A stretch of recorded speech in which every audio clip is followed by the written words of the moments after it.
This story is for anyone who feels like they're living the wrong life. For anyone who looks around and thinks, everyone else seems to be doing better. Everyone else seems lighter, happier, more at peace. And you can't quite figure out why you're the one always carrying something heavy. And no matter how hard you try, something in your life still feels heavier. But what if that feeling has nothing to do with your life, and everything to do with what you think everyone else's life is?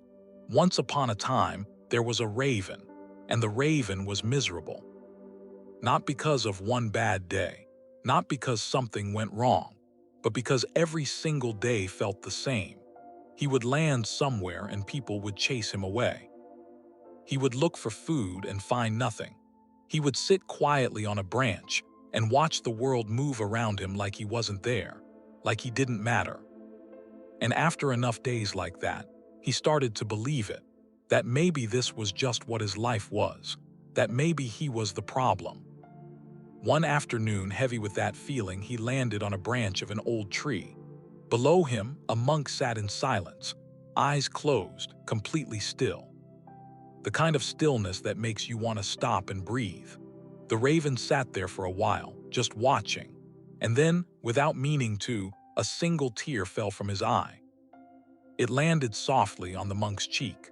The monk opened his eyes slowly, looked up, saw the raven, and instead of waving him away like everyone else, he just looked at him gently and asked, "What's going on with you?"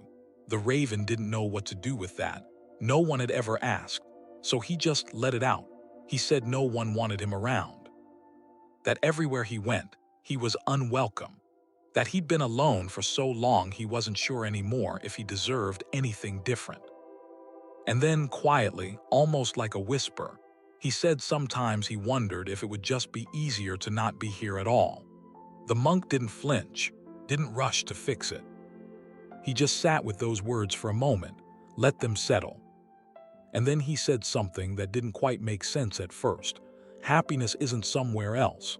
It's not in a different body or a different life. It's in learning to see clearly.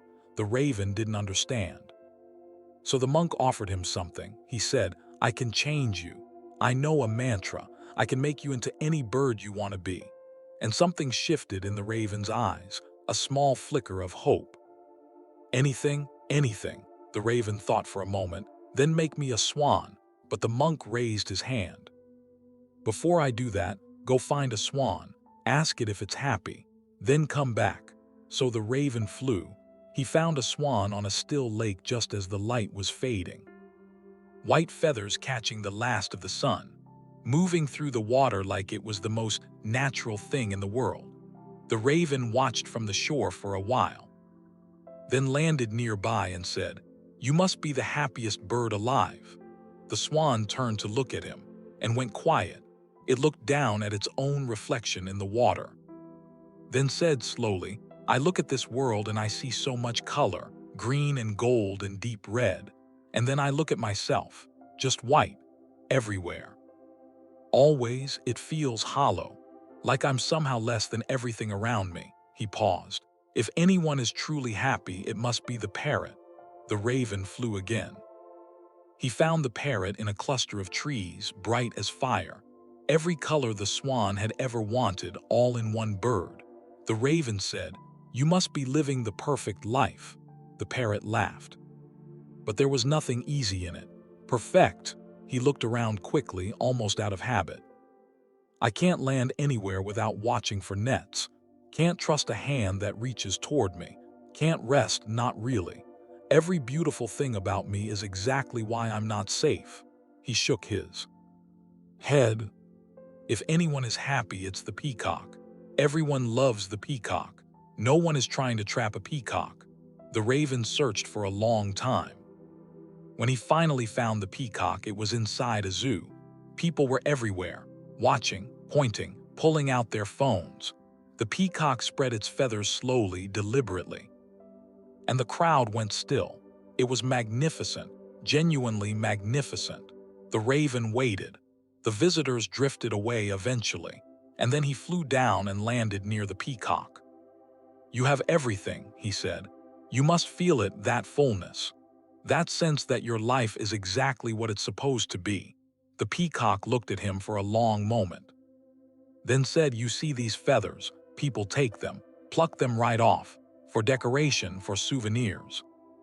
Because they're beautiful and they want to own that." He looked at the fence around him.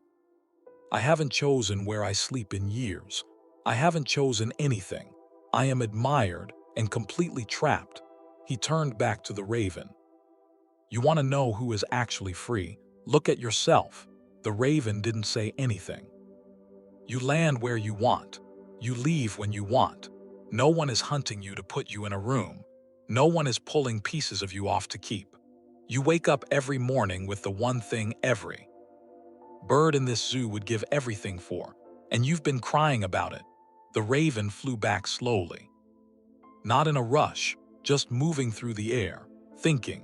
He thought about the swan staring at its own white reflection, the parrot scanning every branch for danger, the peacock standing behind a fence, feathers on display, and all of them pointing away from themselves, all of them certain that somewhere else was where the good life was.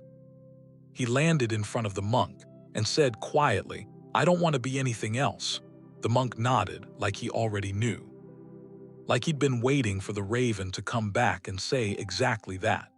Here's the thing that stays with me about this story. We don't actually compare our lives to other people's lives. Not really. We compare our full interior experience to their exterior appearance. We know every doubt we carry, every fear we don't say out loud, every moment we felt like we were failing at something. And we hold all of that up against what someone else looks like from the outside, their surface, their highlight, their feathers. And of course we come up short. It's not even a real comparison, but we make it anyway, every day. The swan wasn't pretending to be unhappy. The parrot wasn't exaggerating his fear. The peacock wasn't being dramatic about the fence. Their pain was real, but the raven couldn't see any of it, because from a distance, everyone looks more okay than they are. The monk didn't explain this to the raven. He could have. He could have sat him down and said, "The swan isn't as happy as you think. The parrot is afraid. The peacock is trapped." But he didn't. Because understanding something someone else tells you is not the same as discovering it yourself. The raven needed to hear it from the swan's own mouth, needed to see the parrot look over his shoulder, needed to watch the peacock stand behind that fence and call it a life. Then it became something real, not a teaching, an experience. And that's a completely different thing. I think about how often we hear advice like this. Someone says, "Be grateful for what you have," and we nod, and we mean it in that moment. And then we go back to scrolling through someone else's life and feeling that familiar ache. Not because we're ungrateful, but because we heard the words and didn't take the journey. We didn't go find the swan. We assumed it was happy and left it at that. The raven came back different, not healed, not suddenly full of joy, not transformed the way he'd imagined when the monk first offered, just quieter. That particular ache, the one that said you need to be something else, someone else, somewhere else, it had gone still, for now.